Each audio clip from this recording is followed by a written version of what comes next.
Yustahabbu fil makhtubah, disunnahkan pada perempuan yang dikhitbah itu antakuna bikron waludan jamilatan aqilatan, kemudian mutadayyanatan tayyibatan nasabi dzata qarabatin ba'idin aw min ghairil aqarib. Nah, ini untuk para laki-laki, untuk banin. Disunnahkan untuk menikahi perempuan yang masih gadis. Ya, Zaid ya. Disunnahkan yang bikr, yang gadis. Kalau ada gadis, ada janda, pilih gadis. Karena hukumnya sunnah. Waludan, yang punya keturunan. Bagaimana tahu Ustaz? Kan belum menikah. Lihat ibunya, lihat bibinya. Anaknya banyak atau tidak? Nah, kalau bibinya, ibunya banyak anak, berarti kemungkinan dia juga akan banyak. Nah, jadi sunnah untuk punya calon istri yang kira-kira bisa menghasilkan banyak keturunan. Kenapa? Karena banyak anak itu membuat Nabi bangga. Kata Nabi, ana mukatsirun bikum alal anbiya'i yaumil qiyamah. Saya bangga dengan kalian di hadapan para nabi, dengan banyaknya jumlah kalian di hadapan para nabi pada hari kiamat. Jadi dengan banyak anak itu membuat Nabi bangga. Nabi bangga berarti kita berhasil membuat Nabi senang. Kalau berhasil membuat Nabi senang, insya Allah mendapat syafaatnya Rasulullah Sallallahu Alaihi Wasallam. Berarti harus banyak anak, minimal 3. Jamak itu minimal berapa? 3 kan? Nah, mengamalkan kaidah bahasa Arab. Ada yang bilang 10 tadi ya. Tambahi lagi 1, jadi ke-11. Kau masuk Piala Dunia. Melawan Arab Saudi. Minimal 3. Imam Syafi'i itu anaknya 3. Ustadz dulu cita-citanya punya anak 3. Alhamdulillah dapat bonus 3, jadi 6. 1 meninggal. Keguguran. Jadi sisa 5. Padahal cita-citanya cuma sekedar gugur tadi itu. Mengamalkan hadis ana mukatsirun bikum alal anbiya yaumil qiyamah. Tapi dikasih lebih, alhamdulillah. Kemudian yang jamilatan, kalau bisa cari yang cantik. Wajar aja ya. Tapi insya Allah kalau perempuan cantik semua. Gak ada perempuan yang ganteng. Kecuali dia nggak pakai jilbab, rambutnya pendek, pakai celana panjang, nggak pakai bonel, nggak pakai kalung. Dikira dia laki. Ini wanita ganteng namanya. Kemudian akilatan, cerdas. Ya. Kemudian bagus agamanya, bagus nasabnya, kemudian kekerabatannya jauh dengan kita.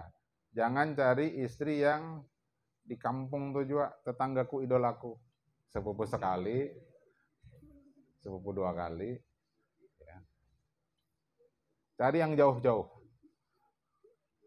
Makanya dianjurkan thalabul ilmi itu untuk rihlah, melakukan perjalanan. Siapa tahu sambil rihlah ketemu pasangan hidup. Kemarin waktu ke Turki ada seorang Malaysia, laki-laki. Kita ngobrol sebentar, kok kesini Pak?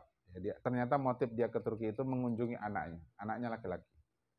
Dapat menantu orang Turki. Saat kapan? Saat si anak laki-lakinya itu kuliah di Al-Azhar Asy-Syarif, Mesir. Lalu dapat istri orang Turki. Lalu akhirnya si suaminya ikut istrinya di Turki. Siapa tahu itu antum orangnya. Ya. Kuliah ke Mesir, dapat istri orang Turki. Susah Ustaz sekarang, beda negara ya. Nanti insya Allah kalau sudah khilafah tegak, gampang urusannya. Amin. Makanya kenceng doanya. Allahumma inna nas'aluka daulatan khilafatan ala minhajin nubuwah.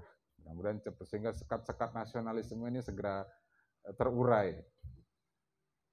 Nggak ada lagi visa, nggak ada lagi paspor. Jadi bisa lintas negara gitu. Jadi jalan ke Mesir itu seperti berjalan ke kampung sendiri aja. Seperti orang Kalteng datang ke Kaltim atau orang Kalsel ke Kalteng. Au min ghairil aqarib, atau bagus lagi kalau nggak ada hubungan kekerabatan sama sekali. Supaya apa? Supaya semakin banyak yang terhubungkan dengan hubungan kekeluargaan. Dan kalau menikah itu dengan keluarga dekat, ada masalah, cerai misalkan, pecah juga hubungan kekeluargaan. Kalau orang lain, ya ghairul aqarib, misalkan sampai talak, udah nggak ada masalah. Ya, karena tidak ada hubungan kekerabatan. Nah, itu banyak sudah terjadi. Jadi benar pesan beliau ini. Baik, hadis Nabi an Abi Hurairah radhiyallahu anhu qala, tungkahul mar'atu li arba'in. Dinikahi perempuan itu karena 4 sebab. Limaliha, karena hartanya, wali hasabiha, karena nasabnya, wali jamaliha, karena kecantikannya, wali diniha. Dan yang keempat itu karena agamanya. Fazfar, kata Nabi, pilihlah bidzatid din, itu karena alasan agamanya, taribat yadaka, maka engkau akan beruntung. Jadi kalau bisa itu bagus berataan lah menkawa, sugih, nasabnya bagus, bungas, agamanya bagus, pas benar itu, cocok benar kita dengan harapan kita. Masalahnya kita yang tidak cocok dengan dia. Betul tidak? Kita udah oke banget, dianya yang nggak oke ke kita gitu kan. Jadi menakar diri juga, ya kan? Takar diri, kaca diri dulu lah. Kira-kira pantas apa enggak.